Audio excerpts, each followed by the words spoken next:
एक बहुत अहम ऐलान है हमारे उन भाइयों के लिए जो सवालात कर रहे हैं माशाअल्लाह, और बहुत ज़्यादा रुजू हो रहे हैं और सवालात की इतनी कसरत है कि हर सवाल का जवाब मुस्तकिल वीडियो बनाकर देने में बड़ा हरज हो रहा है। बहुत ज़्यादा वीडियोस की कसरत हो जा रही है।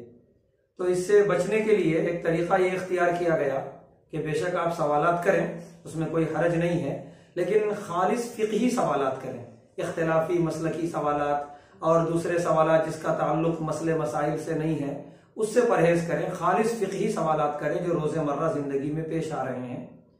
तो उसके साथ ये होगा कि 5 सवालों का जवाब एक वीडियो में एक साथ दिया जाएगा और डिस्क्रिप्शन में टाइम स्टैम्प मेंशन कर दिया जाएगा। आप हजरात डिस्क्रिप्शन में जाकर उसमें तलाश कर लें, देख लें आपके सवाल का जवाब कितने मिनट के कितने सेकंड पर है। वहां से आप बहुत आसानी से और बहुत जल्द अपने सवाल का जवाब मालूम कर सकते हैं। आइंदा इंशाअल्लाह इस पर अमल होगा।